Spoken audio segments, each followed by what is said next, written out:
TV Nova Catedral Digital, comunicando com você. Oi, gente, oi! Nós estamos mais uma vez com o Livres Podcast e hoje o nosso convidado, gente, tem um assunto que é uma bênção. Nós vamos falar sobre libertação, nós vamos falar sobre um assunto muito polêmico, mas antes eu quero chamar os apoios culturais, só que eu já vou logo falando para vocês. Se não tá tudo bem aí, vai ficar. Fique conosco até o final. Já coloca aí o compartilhamento com pessoas que precisam, que necessitam de uma palavra de Deus, porque isso vai ter aqui com certeza. Fique conosco, é rapidinho o apoio cultural e a gente já volta e eu vou contar pra vocês quem é nosso convidado de hoje. Pensou em tomar café? Café Goiás, saboroso, delicioso, 3597-5520. Artefatos personalizados, copos, xícaras, canecas, kit churrasco personalizados. Personalizamos em geral. 629-9472-1495. Baruque Produtos de Limpeza, limpeza pós-obra e locações de maquinário. 629-9260-4157.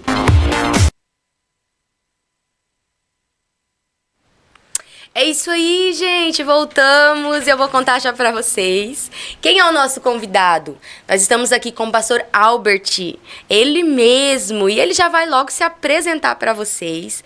E eu tenho certeza que tudo que for dito aqui nesse bate-papo vai tocar a sua vida ou a vida de alguém. Paz do Senhor, seja bem-vindo, pastor. Que honra ter você aqui. Amém, a honra é minha. Saber que tem esse projeto, né, que Deus confiou a vocês e todos que estão nos acompanhando, né, eu sei que não é apenas uma entrevista, mas é uma propagação do Evangelho, né, para que todos sejam acompanhados e sejam alcançados pela palavra de Deus, né. Então, fazer dessa noite essa entrevista é fazer uma ponte para que vidas sejam alcançadas, né? Glória e para mim é uma honra, gente, estar aqui hoje com essa mulher que é de Deus, missionária, cantora, pregadora, ou seja, eu não sei o que ela vai me perguntar não, mas eu tô aqui para poder fazer a vontade de Deus, né? E anunciar que Jesus é maravilhoso demais, né? Só Ele faz essa obra. Ô, glória! Pois é, gente, pastor Albert também é uma atalaia nas mãos do Senhor. Eu sei que muita gente aí já conhece, né, a história dele, o testemunho dele. Mas hoje a gente, nesse bate-papo, vamos falar coisas que às vezes não dá pra ser dito no altar, né? Muitas pessoas têm curiosidades, né? Muitas pessoas que conhecem seu testemunho e também pessoas que não conhecem seu testemunho vão conhecer hoje, né, através aqui do Livres Podcast. E a gente gostaria de saber, assim, como foi a sua vida desde o início, o porquê você tomou algumas decisões, o que te levou a acreditar no seu ministério, como você descobriu o seu ministério, na sua infância como era, você sonhava com esse ministério ou não, você acreditava em algo assim ou não, como foi assim, desde a sua infância, você chegar no seu ministério hoje? Bom, foram tantas perguntas, né, que o cérebro não raciocinou, mas vamos lá. Eu não nasci no berço evangélico, né, eu não nasci no berço evangélico. Eu nasci da 7ª geração de candomblesistas. Olha. Então, eu não tive uma mãe missionária, uma avó dirigente do ciclo de oração. Eu não tive uma formação cristã. Quem me vê hoje ministrando, quem me vê ganhando almas, quem me vê casado com a pastora Anne Caroline, não sabe que eu vim de uma família de mais de 100 anos de cultura de matriz africana. Nossa! Então, eu sou da 7ª geração, eu sou da década de 80. Então, lá atrás, não existiam as redes sociais, não existia a comunicação. Então, não me foi dado o direito imposto de escolher a religião. 99% da minha família é candomblesista. Os que não eram católicos. Católicos apostólicos romanos. Então eu não tive assim uma visão, um conhecimento, uma experiência sobre o cristianismo. Eu não conhecia. Eu nem sabia. Então nunca imaginava ser pastor, ser casado, porque eu fui criado dentro de uma família onde não tinha uma vida financeira favorável. Minha mãe trabalhava fora, deixava os cuidados de meus tios, minha avó. Foi onde surgiu os abusos sexuais. Foi onde o diabo começou ali a trabalhar para deformar a minha vida sexual. Então eu não tive assim uma identidade ministerial de berço. Entendi. Eu não tive. As pessoas me perguntam assim, a pergunta mais questionadora é como que aconteceu a transformação? Porque eu vim de um histórico muito pesado, né? Eu costumo dizer assim, é um jargão que eu tenho, uma filosofia que eu carrego. Se Deus fez em mim, que de onde eu saí é impossível, Ele fez em mim, Ele faz na vida de qualquer um. Porque o Deus do impossível, para fazer o que hoje eu sou, transformar, me arrancar de onde eu saí, só Ele faz. Ninguém mais pode fazer. Porque eu vejo isso como uma visão assim do sobrenatural. Porque minha família trabalhou para grandes pessoas da mídia secular, da música secular, artistas da Bahia, do Nordeste, de São Paulo. Minha tia avó, que é irmã da minha avó, tinha 89 terreiros de candomblé no Brasil. Nossa, então, bastante, né? É uma pessoa que nasceu e viveu intensamente para os guias, para os orixás. Então, assim, o pastor Albert hoje, como você me perguntou, se eu já almejava na infância, não, porque eu não conhecia o Jesus dos crentes. Né? Que geralmente quem tem esse histórico, né, que você tem, ou saiu de uma família evangélica e você não. Sim, você não teve essa oportunidade. Não tive, e minha entrada na igreja, na Assembleia de Deus, que foi a primeira igreja evangélica que eu tive o contato, né, não foi muito favorável, não foi bom. Porque quando eu me entreguei a Jesus, não tinha rede social influente na época, era folheto. A propagação do evangelho era folheto. Era porta em porta, era aquela obra mesmo da Testemunha de Jeová que o pessoal visitava. E quando eu entrei na igreja, por ter traços femininos, né, porque eu era travesti, as pessoas não imaginavam que eu ficaria muito tempo firme. Elas não tinham aquela visão de que eu chegaria onde hoje eu cheguei. Ninguém acreditava. Não acreditava. Então foi uma visão realmente religiosa. Uma religião assim, não vai prosseguir, ele não vai conseguir. Então assim, é muito forte quando me vem na memória assim, transformação. Para mim a palavra transformação é dizer assim, só Deus faz. Porque eu não gostava de crente, eu não tinha pretensão de casar com a mulher, eu tinha uma relação totalmente homoafetiva. Você começou a ter essa identidade do homossexualismo. Qual idade, assim, você começou a se descobrir? Eu fui deflorado sexualmente, né? Dos 6 aos 9. Nossa, muito novo. Então, por vir de uma família muito tradicional, na infância, eu tive essa defloração sexual. Eu fui abusado sexualmente, na verdade estuprado, né? Por pessoas de alta confiança que a minha mãe tinha. Nossa. Então eu não acreditava realmente numa visão familiar. Eu tinha muito medo, eu tinha muita resistência com abraço, com muitas coisas que dentro do elo familiar se tinha. Sim. Então quando eu comecei a realmente a ver que naquele período da infância, da adolescência, do início mesmo, eu comecei realmente assim a repelir realmente que eu achava que eu não iria muito tempo ficar dentro daquela família, e também eu vi assim por uma visão, por uma ótica, né, dizendo assim que eu não iria nunca ficar com uma mulher. Então com 12 anos eu já comecei ali a ter aqueles traços bem femininos. Eu com 14 anos eu virei drag queen. Com 15 eu já comecei a tomar anticoncepcionais. Nossa, foi muito novo Muito mesmo. novo. Eu fiquei com 19 anos, eu já tinha, na verdade, uma identidade de travesti. Eu já era Miss Gay, né? Nossa. Eu já estava muito assim pra frente, né? Porque isso já começou, Aitena, a deformação sexual começou lá na infância. Sim. A falta de cuidado materno, a falta de abraço, de carinho familiar que eu tinha, foi aonde desencadeou tudo. Uma família quebrada, pra você não Justamente. Tinha estrutura nenhuma de querer ter uma família. Minha família era muito tradicional, muito rígida, muito conservadora, muito homem, mulher, muito machista, muito assim, muito repugnante. Era aquele povo que era a tradição. O candomblé era a religião base da minha família e não tinha muito assim questão de depressão. Para eles era frescura, era coisa muito feminina. Então, não existia essa coisa. Eu nunca fui ouvido na infância.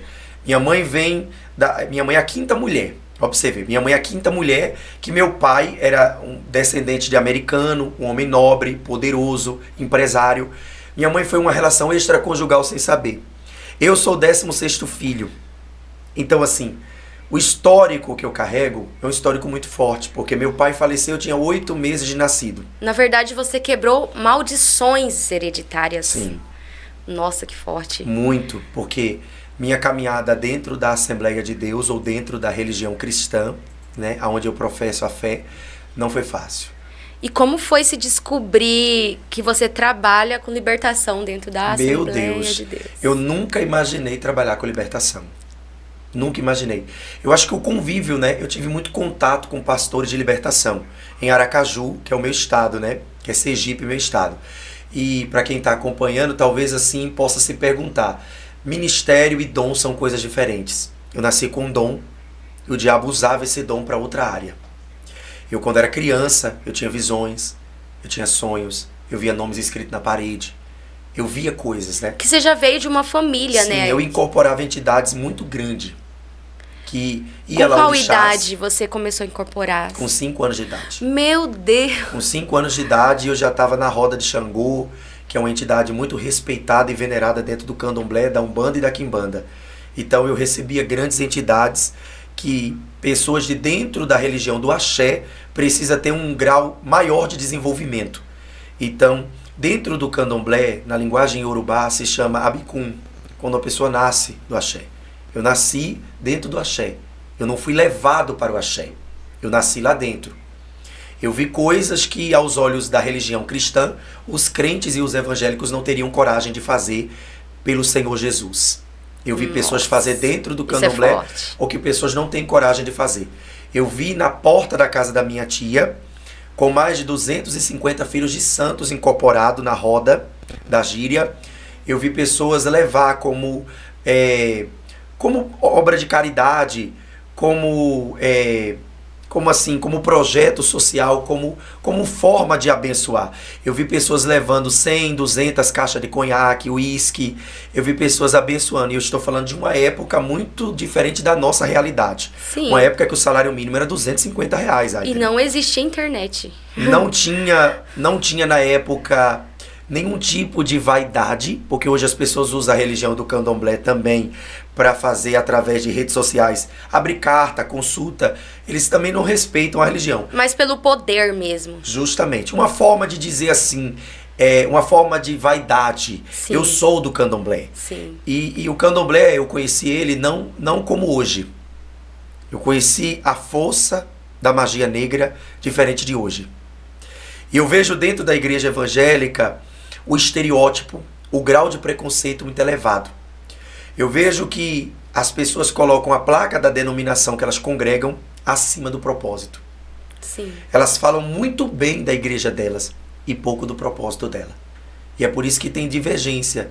A igreja não está preparada, por exemplo, para receber o cracudo, o comando vermelho, o traficante que foi batizado no comando vermelho, o travesti que usa no corpo injetável ainda PMMA. existe muita religiosidade. A religiosidade ainda é menor do que a resistência. Eu acho que o preconceito vem acima da religião. Ainda é maior. Porque tem pessoas que falam assim: quando Deus me levantar, eu não vou ser igual fulano. Então ele já está se colocando numa posição maior do que ele. Sim. Porque o evangelho não é sobre ser maior, o evangelho é sobre ser menor. Sim. E dentro do candomblé ninguém começa de cima, você começa de baixo. Você passa um tempo comendo no chão, você vai fazer o santo, que é o iaô dentro do roncó, você vai rapar, você vai catular. Então, tudo isso que eu estou falando não é preconceito sobre a religião, até porque eu quero deixar isso claro. Eu tenho muita gratidão de onde eu saí, porque eu não saí de lá porque o diabo me deu com a mão e tomou com a outra. Eu saí porque o Senhor Jesus me arrancou. Sim. Havia uma missão para mim cumprir dentro das igrejas. Havia um propósito para mim. E a pastora, né, a minha esposa, a minha adjuntora, foi aonde ela foi a base para me apresentar o evangelho. Ela vem de um histórico de uma família pentecostal e de uma família de mais de 60 anos no ciclo de oração. Olha! Eu não. Eu venho de uma família oposta. É água e óleo. É diferente. ela é o oposto de mim. Ela é o menos, eu sou o mais. Eu sou daquele que veio da perdição, das drogas, dos vícios, da promiscuidade, da sujeira. Eu venho de um histórico onde eu destruí 600 casamentos. É vergonha falar isso, não é orgulho eu falar isso, até porque casamento é o elo mais sagrado de uma família. Mas eu era pago, subordinado. Eu tinha uma pessoa que trabalhava para mim dentro do cemitério, era onde levava os trabalhos. Então assim... E pra você era algo normal, pra você era natural. Como eu falei, né? Eu não conhecia Jesus. Você não conhecia. Eu não achava que aquilo que eu fazia era método proibitivo. Já aconteceu de... Posso fazer uma pergunta? Pode. Desculpa eu intrometer aí, ô pastor.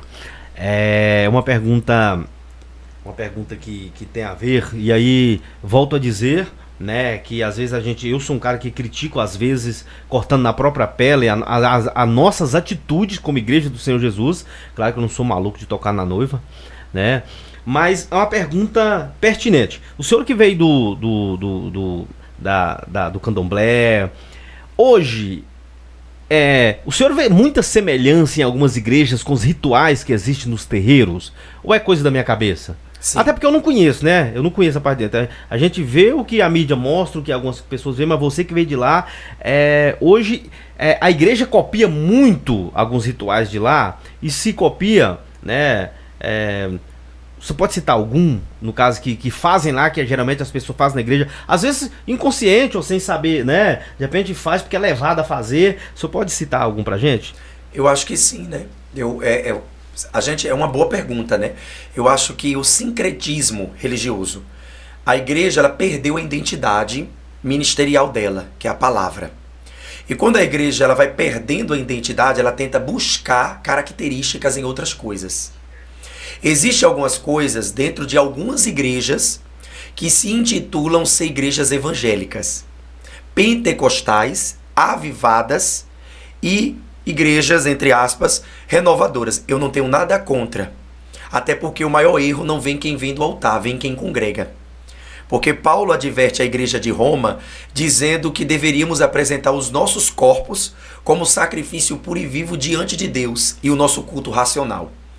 E eu acho que muitas pessoas que estão dentro dessas igrejas, elas estão por causa daquilo que elas querem ouvir e não daquilo que elas precisam ouvir. Sim, verdade. Algumas coisas que me chocam dentro das igrejas pentecostais é a semelhança de algumas coisas ligadas ao espiritismo, à mediunidade.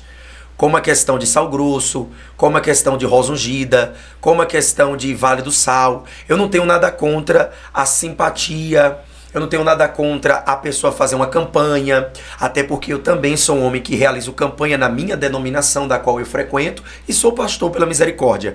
Mas eu acho que a gente deve colocar na cabeça do fiel que é a fé dele, o fundamento da fé, que leva ele a receber a verdadeira transformação, Aitena. E tem algumas igrejas que realizam isso. Por exemplo, eu estava em uma igreja, eu prego quase todos os dias, eu fui atender uma agenda e eu cheguei nessa determinada igreja, tinha 1000 pessoas dentro dessa vigília, e uma irmã disse que tinha uma profecia para entregar, e ela, depois que entregou a revelação, ela disse que não lembra de nada. Eu fiquei chocado com aquilo que ela falou, ela também ficou chocada com a minha expressão, porque eu fiquei espantado, e disse para ela: olha, amada, me perdoe, eu posso até falar e você pode interpretar mal, mas não existe profecia que um profeta entregue que ele não lembre.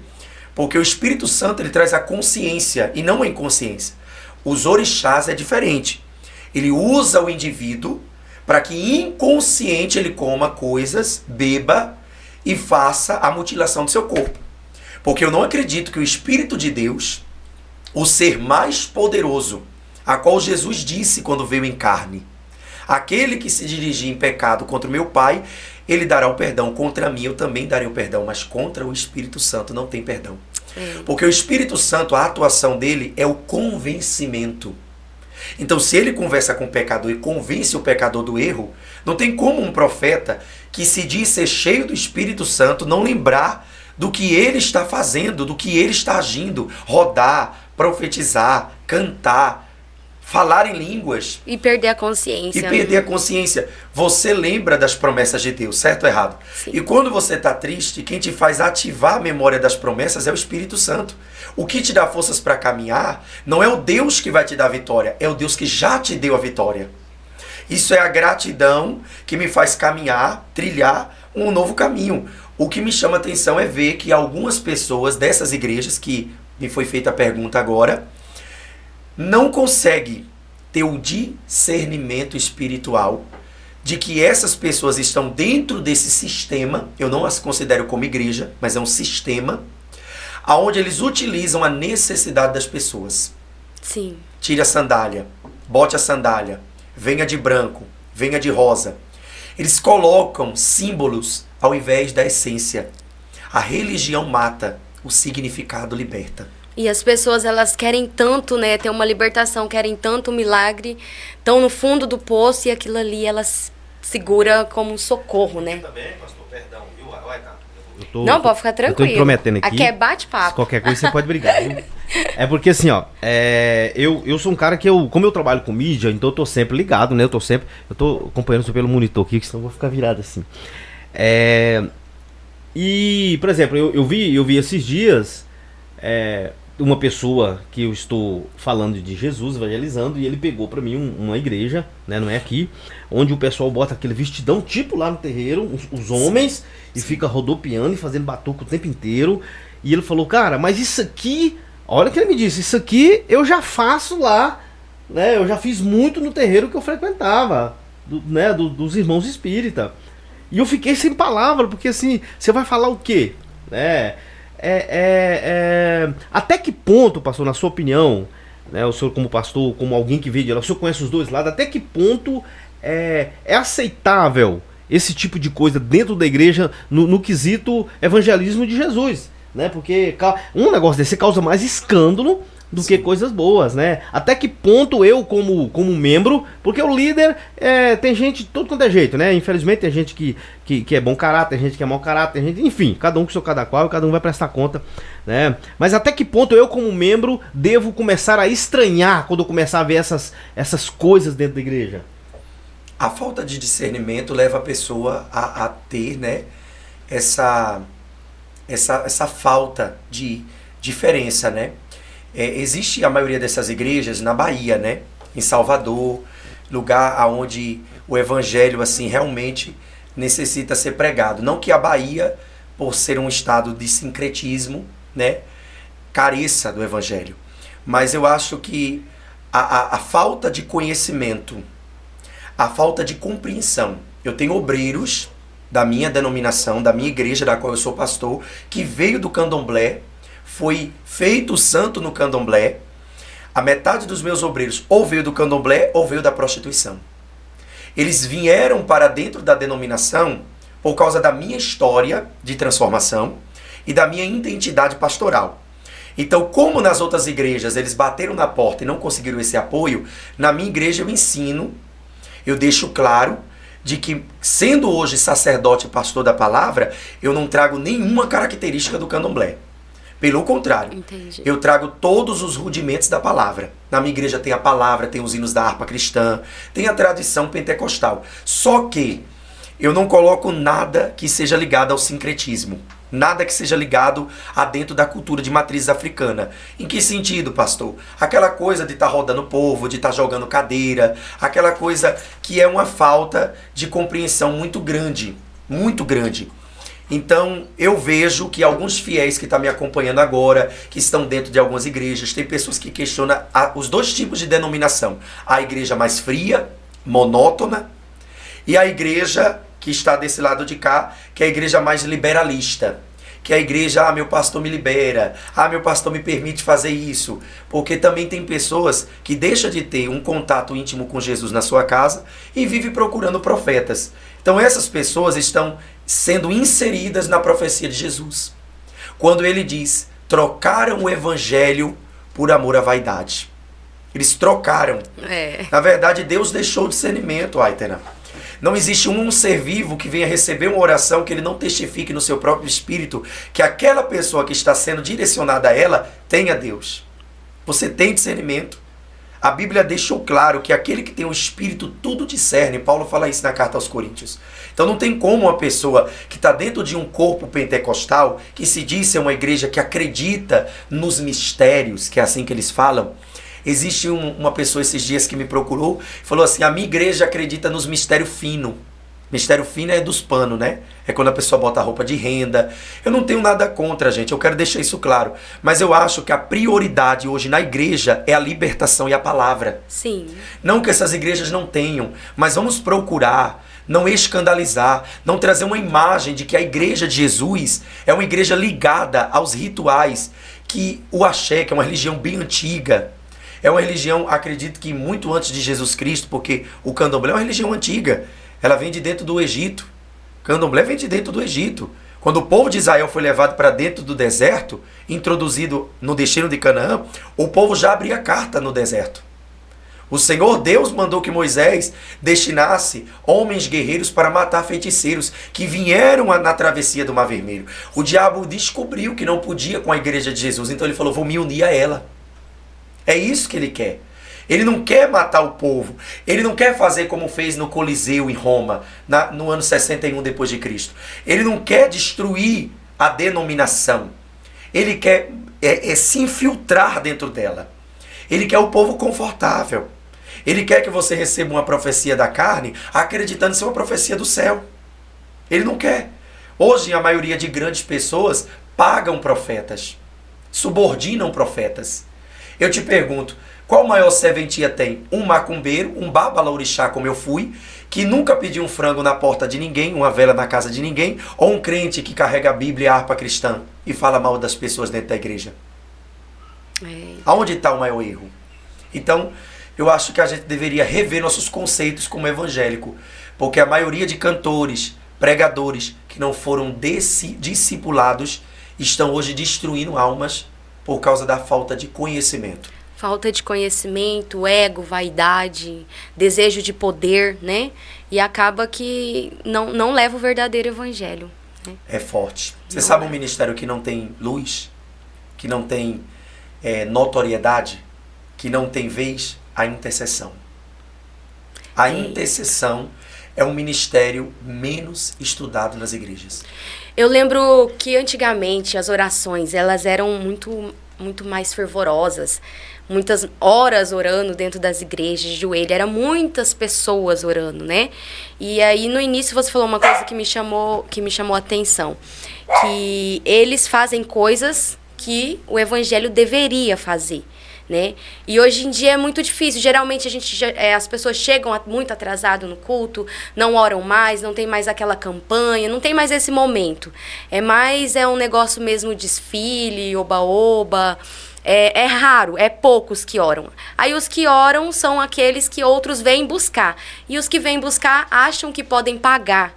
Por Sim. isso com dinheiro, com presente. Né? E você falou isso no início. A diferença sobre o evangelho. Gastaríamos horas, né?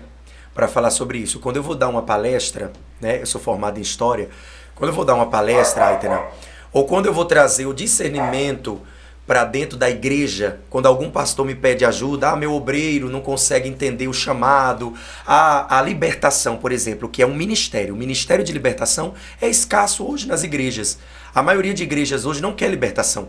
Eles querem efusividade. Eles querem movimento. Eles querem eventos, competição, seguidores, entretenimento. Eles querem algo que seja distante. É por isso que no nosso solo brasileiro, o candomblé, que é a religião hoje que mais abrange homossexuais do Brasil, tem crescido e as igrejas têm diminuído. Porque as pessoas acham que abrir a igreja é colocar o nome delas no CNPJ. Mas a igreja não se abre, a igreja se nasce. Se a igreja não nascer na eternidade, ela não é aberta. Eu posso colocar o melhor pregador, eu posso colocar a melhor equipe de louvor, eu posso colocar o melhor recepcionista na porta com a prancheta na mão. Mas se a igreja não tiver um propósito, se ela não tiver uma base, uma estrutura em que ela vai se apoiar. Você pode perceber como um pregadora, como missionário que você é. Você pode perceber, chega numa igreja de profecia, chega num culto de libertação. Você vai ver que a metade das pessoas que estão dentro daquele corpo Quando eu falo corpo, eu estou falando do órgão vivo, da igreja, da eclésia, né? Chega, por exemplo, naquela igreja. As pessoas vão por causa de uma identidade. E qual é ela? Se eu, como pastor, alimento os fiéis com profecia, eles só vão para a igreja por causa da profecia. Sim. Se eu alimento a igreja com rituais, com campanhas, com simpatias, com prender a pessoa por causa de um ato religioso, ela só vai estar dentro daquela igreja como membro por causa daquele ato. Então, quando a gente fala hoje sobre o conhecimento, que as pessoas têm dificuldade de sentar para aprender, de absorver o conhecimento, é porque intercessão não é orar. Intercessão é se colocar no lugar do outro. Antigamente, quando eu cheguei na Assembleia de Deus, tinha algumas mulheres que eu conheci e eu peguei as características dela, missionária Isabel, que já descansa no seio do Senhor, missionária Ninha, que hoje ainda está viva em Aracaju, missionária de oração, que tem o joelhinho preto, cabelo branco, grampinho no cabelo, cheirinho de leite de rosa, alguém que não tem dente na boca, alguém que não tem ensino fundamental. Elas chegavam na igreja e de costas elas ficavam atrás da mesa de mármore. Aquela mesa repleta de pastas, de exames, de currículos, de certificados, de documentos, né? Eu lembro que às vezes o calor de Aracaju, 40 graus, com a sensação térmica de 50, elas estavam orando. E como eu era neófito, né? Novo convertido, não conhecia Jesus, não tinha nem noção de onde ele iria me colocar. E elas oravam, oravam, oravam, oravam. E eu lembro que chegava no altar prostitutas, vendedoras do seu corpo, e se tornavam libertas. Eu lembro que, numa ocasião que teve um culto chamado Deus vai restituir a minha sorte de volta, era o nome da campanha. Foram feitos 7 manhãs consagratórias. Em uma das manhãs, Aitena, chegou uma moça, muito pálida, doente. Como eu era auxiliar na igreja, eu não fazia nada a não ser auxiliar, levar copo de água, recepcionar na porta, ver quem estava estacionando o carro na garagem. Eu estava iniciando minha caminhada ministerial e o que me chamou a atenção, olhando pela janela da igreja, de dentro daquele culto, a igreja repleta de pessoas, naquele tempo, isso há 18 anos atrás, eu lembro que naquele período a missionária estava orando, a missionária Isabel estava orando. Ela disse, entrou hoje alguém aqui dentro da igreja com 40 anos de uma obra de magia negra, que ela está presa. E Deus manda você vir aqui no altar. A pessoa que estava lá não quis ir no altar, resistiu. Ela disse, eu vou orar e Deus vai te trazer aqui no altar. Enquanto ela orava, a moça veio rastejando manifestada. Nenhum obreiro, nenhum intercessor conseguiu pegar aquela mulher. Quando chegou próximo do altar, eu vi com os meus olhos o que hoje eu vou levar pelo resto da minha vida, essa experiência de quem tem o propósito da libertação. A moça que estava ali, doente, ela estava totalmente pálida, opaca, realmente moribunda. Ela vomitou uma tira de Gilete. Nossa. E aquela missionária que não tem teologia, homilética, hermenêutica, botou a mão na cabeça dela e aquela mulher voltou à cor novamente. Quando eu ouvi aquilo, irmãos, eu disse para Deus no meu espírito, eu desejo ter esse ministério. Nessa hora nasceu um sonho dentro do seu coração. Brotou no meu coração a luz. Menos contato com a terra e mais contato com o céu. Simples. Simplicidade. Uma saia, elas usavam uma havaiana branca e azul. Simplicidade. Eu vi naquele dia que o Espírito Santo, ele não depende do que temos para ele fazer. Ele realmente chama quem é. O ter nos desapega de Deus. Eu não tenho, não vou fazer. Eu não tenho, não vou me empenhar. E eu vi que ela, com todas as impossibilidades, o filho no presídio, o marido na cachaça, e ela dirigente do ciclo de oração, acreditando que mesmo que Deus não havia feito na família dela, ela estava fazendo na família dos outros. E eu queria ter isso. Então, o meu ministério nasceu dessas pessoas, de estar inserido perto dessas pessoas. Porque libertação não tem a ver com o que eu tenho, tem a ver com o que eu sou. O que eu sou em Deus? Eita, o que eu sou em Deus? Muito forte isso, viu, gente? Tem muita gente se perdendo de si mesma. Se eu me perder de si mesma, acabou. E como foi essa transformação? Como foi você conseguir essa libertação? Sair disso tudo? Porque, assim, tem muitas pessoas que chegam até a mim e falam, eu tenho vontade, mas eu não tenho força. Eu tenho vontade, mas não sei como. Como faz? Como eu vou? Se eu na igreja eu não me sinto bem. Como foi isso pra você? Eu acredito que tem que ter um contato com quem já foi, onde elas estão tentando chegar. Você nunca deve pedir ajuda a quem nunca foi aonde você está tentando chegar. Porque se você pede ajuda a alguém, é a mesma coisa de você pedir para um médico te defender na tribuna de advocacia. Ele vai conseguir? Não, porque ele foi formado em medicina. Verdade. A mesma coisa de você pedir para o melhor advogado do mundo fazer uma cirurgia no seu olho. Ele não vai conseguir. O problema de quem optou ser homossexual por causa que não consegue lutar contra os desejos sexuais, psicológicos e emocionais é que eles estão pedindo ajuda a quem não sabe tratar desse problema. Eu não fui homossexual, eu fui travesti. É diferente. O homossexual, pelo movimento LGBTQIA+, que é um movimento hoje que eles tentam, colocar na sociedade a liberação, que é uma coisa que hoje está muito bem formada na sociedade, é diferente. Um homossexual é um homem que tem desejo por outro homem.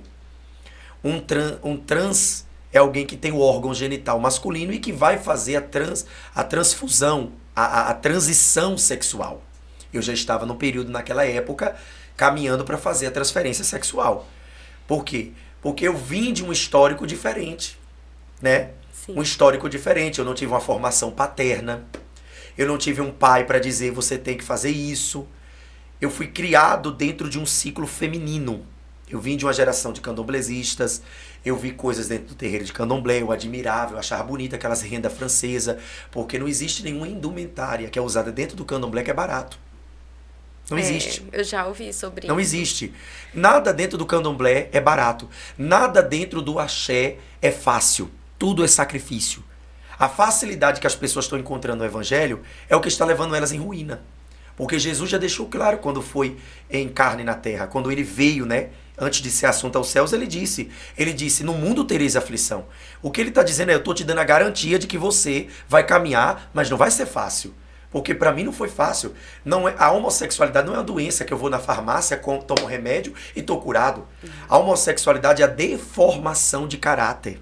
Eu gastaria horas para falar da homossexualidade. Olha que nós estamos falando de dois assuntos polêmicos. Religião e sexualidade.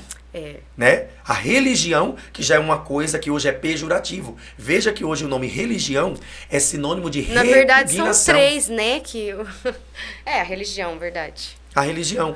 Então, por exemplo, a religião hoje do candomblé é uma religião de resistência no Brasil.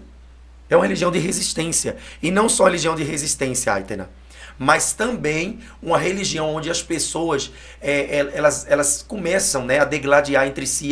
Porque respeite, porque eu também não concordo com o evangélico ser arrogante, presunçoso, a criticar o candomblé, porque cada um escolhe o destino da sua vida.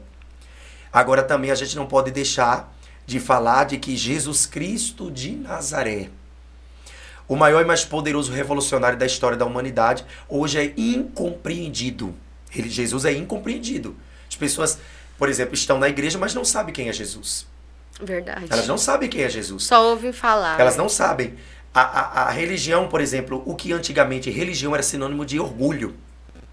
Quando você via um pai de família, ele dizia assim, eu sou um homem religioso. Era orgulho. Hoje, no vocábulo cristão, religiosidade é sinônimo de repugnação. Sim. Só que a palavra religião do grego vem de religário. Significa ligar o homem a Deus. Então, por que as pessoas colocaram o nome religião como preconceito? Porque eles acham que religião é resistência. Só que não. Religião é religar o homem a um Deus. É isso que as pessoas precisam entender. Quando a pessoa fala assim, Aitena, você é religiosa, você diz o quê? Não, eu sou cristã. Porque hoje, na nossa sociedade, a forma que as pessoas estão cauterizadas está levando elas a caminharem por um caminho de derrota, de frustração, de resistência. Pega uma pessoa que fazia obra na igreja e que hoje está afastada. O que ela fala? Eu limpava a igreja, eu era diaconisa, eu era missionária, eu cantava, eu tocava. E hoje ela não quer mais exercer a função no ministério. Por quê? Porque ela se apegou ao fazer e não ao ser. Isso. Quando eu me apego à obra, eu esqueço que ela tem um dono. Eu não posso me esquecer de que a obra tem um dono. E que eu não posso colocar a minha vida em detrimento do meu propósito, que é o que cansa, amiga. É o que vai cansar.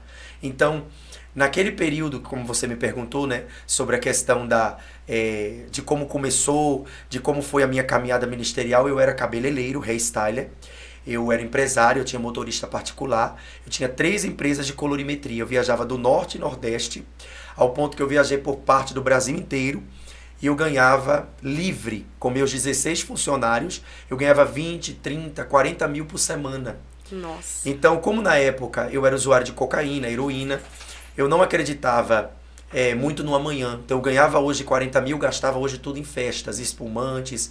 Eu entrava às vezes num motel com 4 pessoas para ter aquele momento de prazer sexual. Eu acordava na banheira sem saber quem me usava, quem eu usava. Eu não tinha noção da vida, né? Eu não tinha noção da vida. E dentro do período que eu tinha empresa, eu coloquei num noticiário de um jornal em Aracaju, chamado Mais Aju, que eu precisava contratar uma pessoa para limpar, de auxiliar de serviços gerais. E dentre aquelas pessoas que foram contratadas na entrevista, uma delas foi uma moça de pele escura que era negra. E ela veio trabalhar dentro da minha empresa. Quando ela chegou para trabalhar dentro da minha empresa, que ela fez a entrevista, ela veio com a saia no pé, ela veio com a Bíblia preta na mão. Eu disse, você veio para a igreja ou veio fazer uma entrevista?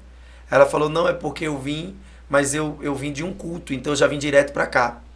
Então ela veio fazer entrevista, resumindo, contratei ela, não havia pretensão de contratar evangélico, porque eu não gostava de crente. E naquele período a minha maior vontade no mundo, sem brincadeira, era matar um crente. Eu nunca consegui destruir a vida de um crente. Eu ia perguntar isso agora. A minha maior vontade no mundo, porque assim, os crentes na minha época eram mais ousados que hoje, né? Eles entregavam o folheto e diziam, Jesus te ama e ele vai te pegar. Então hoje não, as pessoas têm medo de uma garrafa de champanhe na esquina de casa, elas já passam com medo. Elas não sabem o poder que elas carregam, porque se elas soubessem, elas não teriam tanto medo das trevas, porque luz só brilha nas trevas, meu amor. Luz não brilha na luz. E os crentes querem pregar para os crentes. É muito fácil eu pregar para um evangélico. Eu quero ver pregar dentro do terreiro de Umbanda. Acontecia de você fazer trabalho e ser rejeitado porque era crente? Acontecia muito isso? Qual era o seu pensamento? Então, como falei aqui, né? A moça que estava lá dentro do salão era evangélica, assembleiana. Eita. Como eu costumo brincar, ela era assembleianossaura, aquela mais velha, assembleiana tradicional. Aquela que nasceu no glória e no aleluia. O próprio Deus colocou ela lá. Lá, e às vezes eu saía para atender uma cliente, às vezes eu ia fazer um implante, às vezes eu ia fazer uma conferência, um coffee break, uma palestra, e ela ficava, porque era ela que limpava, que fazia toda a limpeza dos cuidados da minha empresa. Então quando eu saía, ela pegava o óleo na bolsa dela da campanha da igreja e ungia minhas perucas, sem minha autorização. Meu Deus. Então, os trabalhos dos assentamentos que ficavam no fundo do salão, para as entidades que eu servia, como Nanamburoquê, o Baluaê, né? Ogumaré, Oxumaré, Yansan, e várias outras entidades que eu venerava. Dava tudo errado. Porque o óleo que estava na mão dela, da campanha da igreja dela, que era ungido dentro da minha empresa, meio que eu me sentia como se fosse uma pessoa repelida dentro da minha própria empresa. Então você vê, com a maturidade que eu tenho hoje, eu compreendo de que aquela unção, que aquela oração, que aquela autoridade que ela carregava, era uma maneira dela cercar aquilo na oração. É como a Bíblia diz, né? A oração de um justo pode muito ter seus efeitos. Mas né? até então você sabia ou não? Não tinha noção nenhuma. Eu vim descobrir que os trabalhos estavam dando errado quando eu fui dentro do meu terreiro. Eu tinha 200 filhos de santo. Dentro do meu terreiro, uma moça parou num carro importado na época, na porta do meu terreiro, muito bem vestida, uma bolsa na mão. Ela foi lá porque ela queria um rapaz. Ela pegou uma fotografia, que era uma fotografia que na época era impressa, né? Na época a rede social era o falecido Orkut, né? E ela pegou aquela fotografia e ela levou no meu terreiro porque ela queria aquele rapaz, um rapaz bem elegante, bem vestido, de terno, gravata. E o orixá havia falado para mim do material necessário que havia sido estabelecido para fazer o trabalho. Do trabalho para ser feito só de mão de obra. Era 10 mil reais. Nossa. E ela disse, dinheiro para mim não é o problema. Eu quero esse rapaz. Só que eu não procurei saber quem era o rapaz, eu não procurei saber de onde ele era. E eu fui fazer o trabalho em uma distância de quase 100 quilômetros. Fui fazer o trabalho, porque até nisso a entidade não trabalha. Ela não atua em qualquer lugar. Não aceita qualquer Não coisa. aceita qualquer ambiente geográfico para fazer o trabalho. Quando eu cheguei para poder comprar o material para fazer o trabalho e reunir alguns dos filhos de santo, Ieked, Ogã, para fazer o trabalho, até no determinado lugar, era 3h40 da noite, eu nunca esqueci isso. Uma das mulheres, que é filha de santo minha na época, hoje é missionária, estava incorporada, o orixá que estava à volta ali, a entidade disse assim, eu não quero nenhum trabalho aqui feito hoje. Eu não quero nada do que tem aí a gente quer. Não pode fazer esse trabalho. Porque veio uma ordem lá de cima. A primeira vez que você ouviu isso. Eu fiquei assustado porque eu já tinha o hábito de fazer as coisas e darem certo. Sim. 7, 14 e 21, né? Porque é assim que é trabalhado lá dentro. Então, quando eu fui fazer o trabalho, eu me espantei. Porque a própria entidade que falou. Veio uma autorização para a gente não mexer nesse rapaz. As velas, todo o trabalho, todos os animais que eu tinha feito, o sacrifício, que eu tinha decapitado, Gente. a entidade disse, pode parar o trabalho. Pra você foi o... Eu recolhi o que deveria ser recolhido, joguei no lixo, o que deveria ser jogado no lixo. Imagina 10 mil reais de material. Nossa. 20 cabeças de bode. Imagina isso. Para fazer uma amarração. Né? Entidade perigosa. Exu, tranca-rua das almas. Então, quando eu cheguei lá, recolhi o material, fui para casa. No dia seguinte, fui no terreiro da minha tia, que ela era minha ancestral, a pessoa que havia me instruído e me direcionado ao candomblé. Quando eu cheguei para sentar com ela, eu disse, tia, eu fiz um trabalho e deu errado. Ela olhou para mim com aquela sabedoria que só ela tinha. E disse, você procurou saber com quem você estava mexendo? Nossa. Falei, não. E precisa? Ela falou, deve. Nunca esqueci isso, igreja. Ela disse, nem todo trabalho que você faz derruba todo mundo. Porque nem todo mundo é fácil de derrubar. Ela disse, eu te dei todas as instruções de dentro do axé. Mas tem uma instrução que eu esqueci de te dar. Ela levantou o óculos, sentou comigo e disse, você pode matar, sacrificar, arriar despacho e obrigação é boi e bome para qualquer entidade. Mas existe um povo que você não pode mexer. Nossa. Esse povo é diferente de nós. Eu falei, como eles são? Ela disse, eles são diferentes da gente, porque quando a gente quer fazer, a gente mete a mão na cara e a gente faz. Eles não. Eles vão para casa e faz uma reza de pé para trás e o que é para dar certo dá errado. Nossa. Eu disse pé para trás, ela falou, eles se curvam diante do Deus deles. E o Deus deles não deixa que a macumba pegue neles. Falei, a senhora quer dizer que eu vou ter que entregar o dinheiro de volta à mulher que me procurou porque quer o homem da fotografia? Ela falou, sim.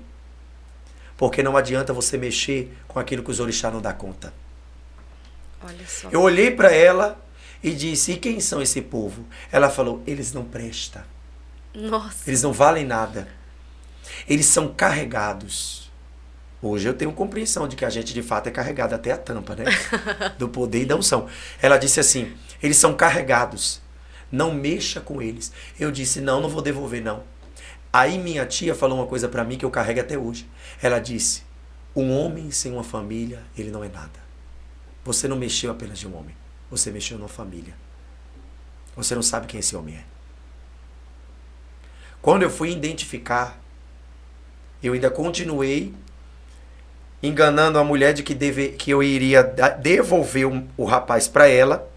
Uma semana depois do que eu ouvia isso, do que eu tinha ouvido isso sobre as pessoas que minha tia havia falado, que são os evangélicos, eu peguei um dos motoristas, fui no endereço onde era o endereço que morava o rapaz, e fiquei numa distância muito longe, atrás de um poste que estava com a luz apagada, e eu segurei o meu guia, segurei o meu rungebe e comecei a chamar o nome dos orixá.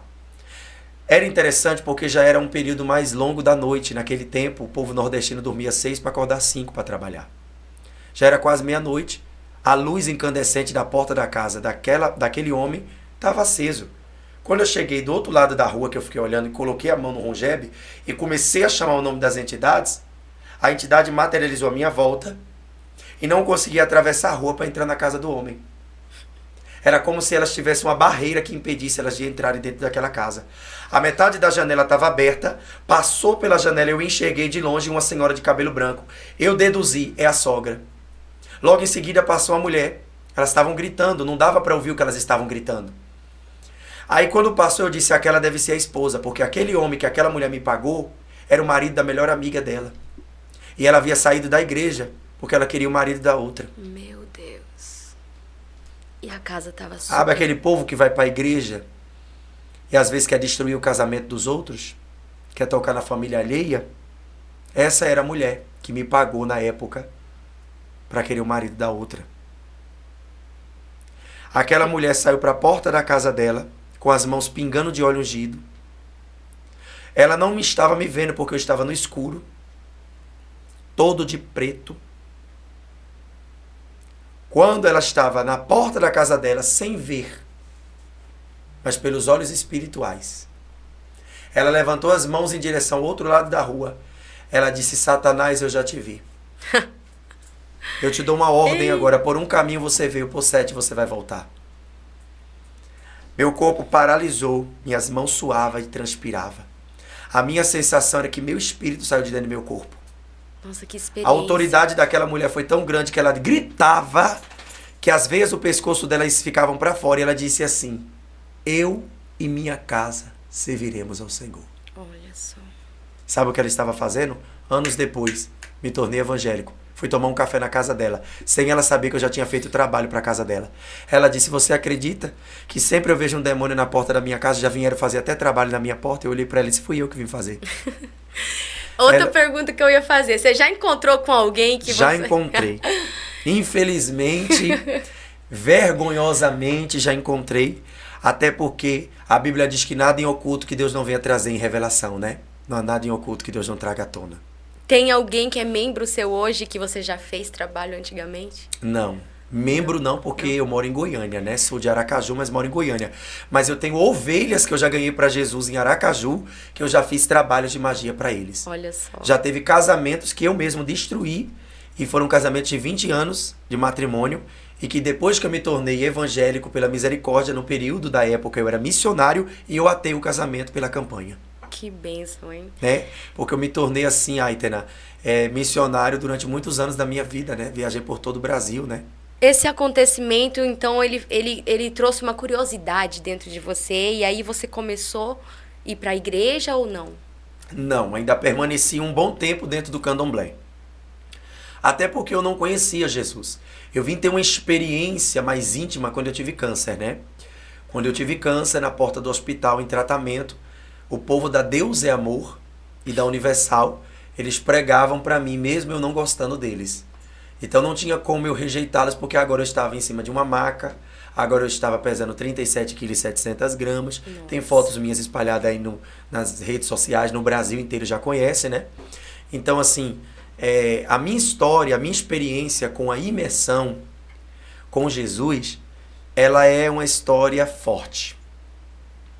Porque quem pregou para mim foi o próprio Senhor Jesus.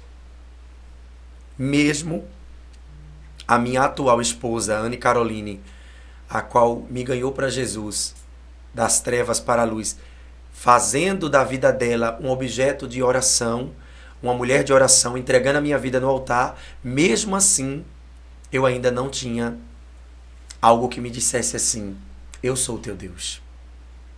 Então, só naquele período que eu convivi com câncer, que eu fui operado, que os médicos arrancaram 10% das minhas cordas vocais, tiraram, e que ficou tudo podre por causa dos anticoncepcionais que eu tomava 30, 40 por semana, né? Então, por causa do período, foi que eu comecei a ter uma experiência. Eu tive 5 paradas cardíacas, Na quinta parada que eu estava dentro da UTI, eu vi um ser caminhando por entre o corredor. E aquele ser veio na minha direção, de branco, com os cabelos penteados. Quando aquele ser veio, ele falou coisas para mim que, se eu falar, quase ninguém acreditaria. Ele falou coisas para mim sobre o céu e o inferno, né? Eu era o elo da minha família. Quem iria dar continuidade ao candomblé seria eu. Eu sou o último dos descendentes do candomblé. Então não era minha família. Porque minha tia já havia sido morta. Deixou várias casas de candomblé no Brasil. Minha mãe, quase 60 anos dentro do candomblé. Você quebrou esse elo, você quebrou Então essa não foi moça. fácil. No período que meu pastor me batizou e me ganhou para Jesus, o casamento dele de 50 anos, a esposa dele foi envenenada. Então, me ganhar para Jesus, ou me ter no Evangelho, não foi fácil. Não foi fácil porque minha esposa, na época, ainda não era minha esposa. Era apenas alguém que orava para que Deus me libertasse, para que eu casasse com ela. Ela viveu em depressão. É a mesma que ungia as suas perucas? Sim.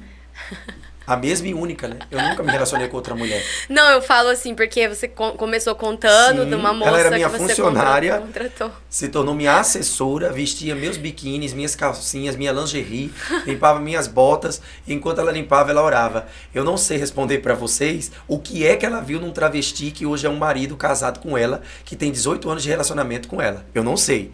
Mas eu sei dizer que ela tem que contar isso para vocês, porque é loucura uma mulher olhar, porque eu no lugar dela não faria isso nunca. Mas eu digo para vocês, a fé não milita no que vê. A fé não milita no que vê. Eu vejo nela o que a Cananeia fez pela mulher, pela filha. Pois é, agora eu fiquei... Despertou uma curiosidade aqui. Sim, sim. Eu vou trazer ela. Ah, ela tem esse tempo. Gente, eu não sou uma figura tão forte como ela. Porque eu sou o resumo dela, Aitena. Eu sou o tijolo em cima do alicerce, o alicerce é ela. A minha esposa me acompanhou em todas as fases. Fases de travesti, fases de babalaorixá, foi no meu terreiro de candomblé. Eu tive que parar o ritual porque os orixá não descia, não incorporava, porque ela estava lá dentro. Ela tem uma história comigo, não agora como pastora, esposa, mulher, casada, minha esposa, como minha sacerdote dentro da minha casa. Né? Antes de eu sair de casa, ela me deixou um áudio aqui, ó. Ela disse que Deus te use muito, que Deus te abençoe muito. Ela é minha maior motivadora. Eu desejo que todo homossexual, que toda lésbica, que todo drag queen, porque hoje drag queen não é sexo, né? É artístico, né? Mas antigamente drag queen era gay que gostava de se montar. Mas que toda pessoa, sem preconceito, sem uma fala homofóbica, tenha uma pessoa de base que acredite em você. Porque sem ela não seria nada. Eu não gostava de mulher. Eu brinco muito isso, né? De preta e de crente. Deus me deu mulher, preta e crente. Então, Deus me deu uma mulher, uma mulher. Deus me fez, gente, foi o Espírito Santo. É de fato, Jesus fala isso, e eu creio muito nisso, né? Sem mim, nada podeis fazer. Sem mim, nada podeis fazer. O pastor Albert, que viaja, que prega, que pregou agora na Almadego para mais de 30 mil jovens, a qual mais de 1.000 jovens me procurou, filhos de pastores que têm desejos homoafetivos, estão ligados à prostituição. Eles me procuraram para dizer assim, se não fosse o Senhor pregando, eu não acreditaria que existiria ainda chance. Então, é louco, né? É loucura, É né? muito louco. Por isso que... Mas para Deus, né? Para Deus, ele age assim. Ele age dessa forma, não, onde para o mundo é uma coisa normal, é uma coisa louca, para Deus é natural, né? O sobrenatural, ele Sim, age sim. no natural. Eu creio muito nisso, eu creio muito na palavra de Deus, eu creio muito no que Deus faz, né? E assim, é uma coisa muito forte, Aitena. Eu tenho muita tristeza ainda com a igreja, porque eu tinha dentro do meu terreiro pessoas que trabalhavam assiduamente, com uma energia que eu nunca veria dentro da igreja. E hoje, como pastor, você encontra isso? Eu tenho pessoas que são de dentro da minha igreja e não me têm como pastor. Meu Deus.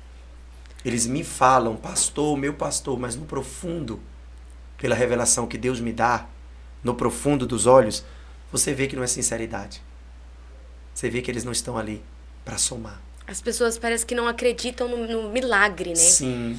Eu acho que não é nem tanto um preconceito. Elas acreditam mesmo, de fato, que eu saí do candomblé e da bruxaria e da magia e da homossexualidade. Eu acho que é uma mistura de inveja, porque Deus me usa muito, né? Deus me usa muito. Chega muita gente na minha igreja. Sim. Realmente. Chega muita gente. Realmente, o pastor Albert é muito usado, né? Uma bênção. Chega muita gente assim, então Mas eu acho que é o desdém. E hoje, você olhando sua vida hoje e olhando antes, o que você diz? É forte, né? Continua, que tá dando certo. Tá dando certo. E o que Se eu você pudesse fala? dizer para o Albert, se eu pudesse olhar para o Albert e dissesse assim, o que você diria para ele? Continua. Renúncia. Renúncia é a palavra aqui. Renúncia diária, renúncia no quarto, renúncia na igreja. Há uma Renúncia. felicidade hoje, há uma paz interior, há algo que você procurava mesmo tendo dinheiro, sendo empresário, hoje. Sim.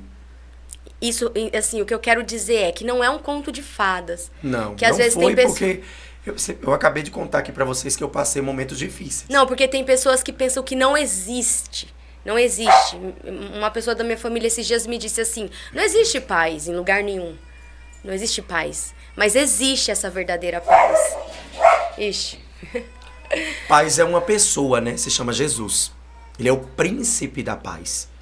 As pessoas estão procurando paz em coisas. Mas elas estão sem paz porque elas não se submetem ao processo de cura. Quando eu procrastino o processo de cura, prorrogoro, né? Fico me prorrogando o processo de cura, o que é para dar certo dá errado, Aitena. Então, assim, eu passei momentos difíceis da minha vida, momentos muito difíceis da minha vida. Momentos que eu cheguei a sentar-se na igreja e dizia assim, vou voltar para a cocaína, e tentei. Eu fui usar cocaína com gravata, terno e Bíblia na mão. Minha história não é uma história de 10 meses, são 19 anos. Não é uma história que se eu contar para vocês aqui é fácil. Mas eu quero dizer para vocês que servir a Jesus é chique demais, gente. Jesus não quer nada do que você dá para ele, ele só quer você. Só que eu não quero me doar o tanto que ele quer que eu me doe, porque eu tenho medo. Tenho medo do que vão falar, tenho medo do que vão dizer, tenho medo se eu cair. Gente, você vai escorregar, é natural. Seus pés não são máquinas. Nós não somos robô computadorizado. Por que eu não acredito 100% na predestinação que algumas igrejas pregam? Uma vez salvo, salvo para sempre. Eu não acredito, porque a obra da santificação é uma obra constante de renúncia. Não vai eu orar não para ver se a homossexualidade não está me esperando na porta da igreja. Para eu pecar, não carece eu ter o ato pecaminoso. É só eu dar abertura aqui no meu intelecto, no meu psique. Porque tudo começa a partir do seu cognitivo. A deformação, o estupro mental é muito grande. A pessoa passou por uma humilhação, a pessoa passou por uma ingratidão, pastores que não querem mais pastorear, pastoras que não querem mais maridos, porque não aceitam mais casar, porque foram frustradas. Quantas pessoas me chamam de falsos profetas? Por que eles me chamam de falso profeta? Porque essas mesmas pessoas ainda têm ligação com o candomblé. Elas podem não falar para você, mas vão lá no horóscopo do dia. Elas vão ver vídeos online de quem está abrindo carta, tarô. São pessoas que procuram uma revelação. Elas querem uma resposta. Só que Deus vai falar coisas sobre... Olha, eu acho isso interessante em Deus. É tão louco servir a Deus, porque tem coisas que Deus só sabe de nós daqui a 10 anos. Ele vai revelar. Tem coisas que eu só vou descobrir de mim daqui a 5 anos. Eu não imaginava, né, chegar onde cheguei. Mas se eu disser para você que eu já via eu chegando. Eu via. Eu via. Às vezes eu sentia cheiro. Às vezes eu sentia aromas de lugares. Lugares assim. É muito forte. O Espírito Santo, ele mostra mesmo pra gente. E pra gente já encerrar, né, esse assunto... Fala para as pessoas que estão ouvindo, que eu sei que tem muita gente que não tem coragem de falar, né? Mas tem essa briga, tem essa luta interna, tem muitas pessoas que tentaram, mas foram frustrados. Um conselho para as pessoas, não só na área que você sofreu, mas eu sei que a área que você conseguiu vencer, qualquer área o ser humano pode. Então, um conselho para essas pessoas, seja elas que estão lutando contra o suicídio, contra o homossexualismo, contra a droga, contra seja o que for, que tem maltratado essa pessoa. Procure o máximo que você puder. Um líder, um discipulador, um mentor, que tenha maturidade para entender o grau das suas feridas. Porque a oração não tem a ver com o que eu sinto, tem a ver com o que eu sei. Você não deve orar quando sente, deve orar porque é hábito. Então você que está passando por algum processo de calamidade, algum processo de necessidade, alguma área deflorável, alguma área decadente, alguma área de necessidade, procure o máximo possível. O conselho que eu deixo para vocês é: vale a pena renunciar. Ah, mas eu não quero casar para que a outra pessoa que está comigo venha ser infeliz, porque eu não vou conseguir amar. Você só não vai conseguir fazer essa pessoa feliz se Jesus não for o centro dessa relação. Se Jesus não for o centro dessa relação, você não pode ter um subterfúgio. Eu não vou me refugiar em uma mulher para esconder a minha sexualidade. Não, não. Você não deve se refugiar em ninguém. Primeiro se submeta ao processo de cura.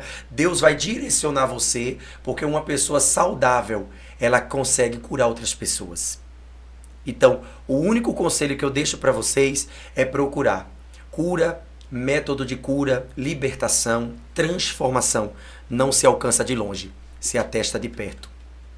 Não adianta ter cura pelas redes sociais, não adianta ter cura por um vídeo do YouTube, não adianta sentar na mesa de um psicanalista para tratar de uma doença psicossomática, não adianta, você não vai conseguir se libertar, sair dessa situação.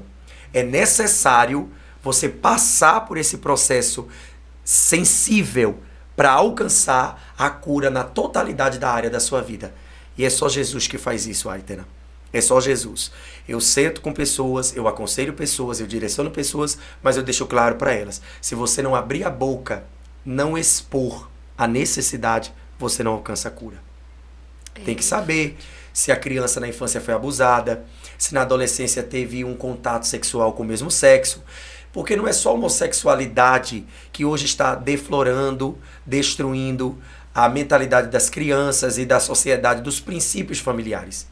Mas é a religião também. Sim. A religião que às vezes está tentando trazer para perto pessoas que deveriam estar curadas, pessoas que estão no altar sem cura, pessoas que exercem um cargo, uma liderança sem cura. Elas estão fazendo porque elas estão recebendo ordens e funções, mas não porque o chamado delas é aquele. Se acostumaram, perderam o controle, maquiou alguma coisa. Sim. E chegou nesse Sim. ponto, se tornaram cegas e não conseguem mais enxergar. Sim. Gente, é um assunto assim que daria para ficar muito mais aqui conversando sobre o assunto. Eu tenho muitas perguntas, mas não vai dar, né? Porque o tempo é um assunto realmente que tem horas e horas e horas, se você for puxar, né, pastor? Mas eu quero pedir para você ser um instrumento nas mãos do Senhor. Talvez você viu isso aqui, lembrou de alguém e pensa assim, sentiu no seu coração? Compartilha com essa pessoa, porque a gente nunca sabe quem é que está passando por algo, quem é que está vivendo a luta interna, quem é que... Às vezes a pessoa está sorrindo para você, mas você não sabe o que ela enfrenta no particular, no íntimo. Então compartilha, seja um instrumento de Deus também. O pastor Albert está aqui como instrumento de Deus, como pastor. Ele trabalha na área da libertação, ele veio desse lugar onde ele sabe como agir na área da libertação, ele faz a parte dele. Eu faço a minha parte levando para vocês, e você pode fazer a sua parte levando para alguém. Se foi bom para você o assunto de hoje, leva adiante, compartilha com alguém, que Deus ele vai falar com pessoas. Tem muita gente que chega no nível a qual ele chegou há alguns anos atrás e não tem força. Ele coloca uma corda no pescoço, ele desiste, ele se entrega totalmente, vira um morador de rua, alguma coisa assim, porque foi muito frustrado, não tem sonhos, e o ser humano, quando deixa de sonhar, ele já é um morto-vivo no meio da sociedade. E você pode fazer algo por alguém, sim, através de um compartilhamento, gente. E é muito, muito linda a história. Eu acompanho muito o pastor Albert e a esposa dele, e eu acho muito lindo a forma dela agir na sua vida. Sua esposa, realmente, ela é um exemplo. É um exemplo. Eu quero até mandar um beijo aqui pra ela. E às vezes eu fico olhando e falo assim, gente, realmente, ela é uma mulher de muita fé. Porque, assim, você é quem você é hoje por causa dela, sim, né? Sim. E você precisa de alguém. Às vezes você não quer contar com pessoas, às vezes você tem um orgulho porque você é orgulhoso pelo motivo de achar que não precisa de ninguém, ou porque você é orgulhoso por achar que você estraga a vida de todo mundo, mas você precisa de alguém, não é, pastor? Verdade. Precisa de alguém. Primeira coisa, você precisa aceitar que você precisa de alguém e que sozinho você não vai a lugar nenhum. Outra coisa, o ambiente muda sim. As pessoas que você anda muda sim. Pessoas que você caminha hoje, muda a sua vida sim. Então, que nem ele falou, alguém que já passou pelo que você passa vai entender você melhor. Eu não sei qual é a área que você está passando por dificuldade, mas alguém que passou por isso pode te ajudar de uma forma melhor, porque ele sabe manusear a dor, né? E eu quero ser muito grata à sua vida, porque o horário não, né? O horário é rápido aqui, mas eu creio que nós vamos ter outras oportunidades, né? Um dia Sim. sua esposa junto, um bate-papo. Ou a parte 2, né, do testemunho. Porque colocar a parte 2, é muita para que eles coisa. saibam, né, que um cordão de 3 dobras não se rompe facilmente. Então a gente pode trazer uma história, né, da parte dela, do que é perseverar, do que é orar para mulheres que estão desistindo do seu propósito, do seu casamento, da sua chamada. Pastora, ela tem essa visão de que vai dar certo. Pois Deus restaura, Deus liberta e Deus cura. Eu já vi gente assim, com o limite da ponta do iceberg. E ela pegar na mão e dizer assim, vamos caminhar. E hoje está vivendo bonança e testemunho. Olha só que bênção. Você podia deixar aqui nas suas redes sociais o endereço da sua igreja, que eu sei que muita gente tá precisando da sua ajuda, pastor. Sim, sim. Muita gente, esse vídeo vai chegar na vida de alguém que vai precisar da sua ajuda. Se é daqui da região de Goiânia, conta pra eles aí, chama eles aí. Amados, olha, nossa igreja, a Assembleia de Deus Missão do Avivamento, se localiza na Avenida C197, Jardim América, Goiânia, Goiás. Os dias de culto são segunda-feira às 15 horas da tarde, quarta-feira, que é amanhã, quarta de libertação, às 19h30, e no domingo, que é o domingo Minha Família no Altar de Deus, às 19 horas. No canal do YouTube oficial tá Albert Walter com W. No Instagram tá PR Albert Walter Oficial. E na página do Facebook, Albert Walter Santos Silva. Você pode acompanhar. Eu trabalho com a área de aconselhamento pastoral, psicologia da alma, aonde eu sento com a pessoa, entendo o caso dela, entendo o processo que ela está enfrentando da infância até a atual estatura dela agora, né, na fase adulta. E você pode acompanhar, manda um direct, manda um testemunho, conta um caso do seu filho, do seu marido, de alguém que você está lutando. Não é só sobre área sexual, mas em todas as áreas de decadência e de dependência de vícios. Eu convido você a estar lá na igreja, dentro de uma sala, onde vamos atender você com o maior carinho. Amém? Olha só que bênção. Então, tá aí. Corre lá, gente. Vai ser muito útil pra sua vida. E eu te agradeço muito, viu, pastor? Obrigado. Eu sei que a sua agenda é lotada. Eu sei que é muito difícil. E sem dizer os impedimentos que teve, né? Pra ele chegar aqui no Livres Podcast. Mas eu quero dizer, assim, que é muita gratidão mesmo, viu? Muita gratidão. Só Deus pra abençoar você, sua família, sua igreja, que venha prosperar cada dia mais. E eu quero profetizar aqui um crescimento ali, né? Sobre aquela igreja pra tá alcançando vidas não só aqui em Goiânia, né, mas em outros estados. O próprio Deus implantou isso no meu coração, porque tem pessoas em todos os lugares que precisam de alguém que Deus colocou na frente dessa batalha, como Josué, né? Amém, Jesus. E vocês fiquem com Deus, na paz do Senhor Jesus. Até a próxima. E compartilha, gente. Segue ele, segue a TV, segue o Livres Podcast. E vamos acreditar que vai dar certo.